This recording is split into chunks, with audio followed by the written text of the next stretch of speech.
Back, we're kicking off Living Single in Chicago Week, and this morning we're focusing on dating after divorce. It can be a little overwhelming and downright scary, but this morning we're getting some advice from an expert. Michael Yergin is here, the director of Premier Connection.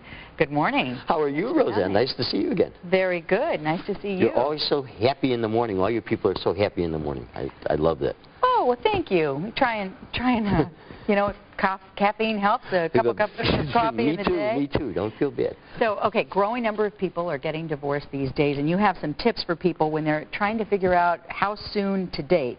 And your first tip, of course, is wait until you're ready. But how long is that? I mean, is there an average length of time? How do you know? You know, it's a double-edged sword. So many people today are so uncomfortable in their skin, and they jump into a relationship looking to validate themselves or thinking that they're going to be happy. And first, they got to be happy with themselves, because otherwise, it's not going to work. Instead of one person being miserable, two people will be. So there's no magic panacea. It's kind of a gut feeling. It could be 3 months. It could be 3 years sometimes. But if you're still really angry at your ex and talking about your ex all the time, it's too soon.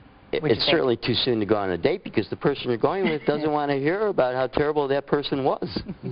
And what about keeping your children out of it is another tip. What is the danger in introducing your kids to the new guy? Well, until you've really been going with someone for a while and you think that it may be something that has some potential, kids should be known, but they should really be kept out of it. I mean, you shouldn't keep them in the kennel locked away, but they're an important part. But initially, I don't think you should bring in the kids at all. Because they might, pressure you one way or the other? Well, they may pressure you, and sometimes people actually meet people and they can't stand the people, but they love the kids, and the relationships start that way. That's exactly what really? I've heard. That's exactly what I've heard. Have courage. What do you mean by that? It means that don't settle for less. People all the time, they'll call into the show or the columns and they go, I'm so tired, I'm going to give up, and it's just there's no one out there. And the thing is, you just got to keep looking. Keep going. It takes some time. Yeah. Dating someone doesn't mean you owe your life to them. Do some people really feel like obligated in some way?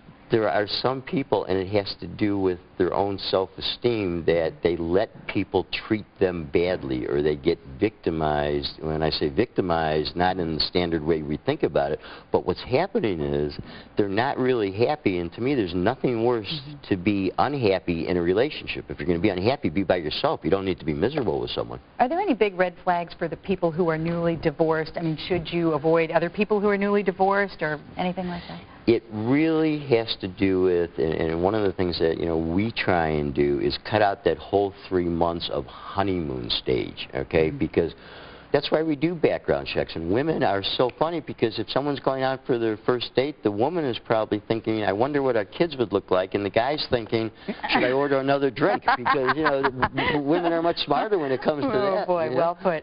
How about places to meet people? I guess once you've been married, it's kind of awkward to go back to the singles bars. The hardest thing is people that come in that are in their 40s, that are widowed, have been married, and they're reading Cosmo or Vogue, the men are, to try and get the tips on what to do, and they have no idea what's going on.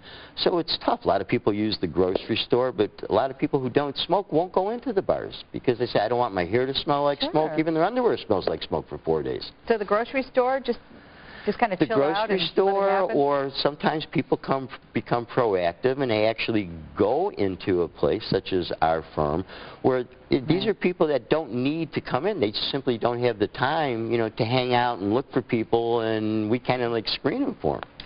Well, if you want some more tips, you can check out, let's see, killtalk.com.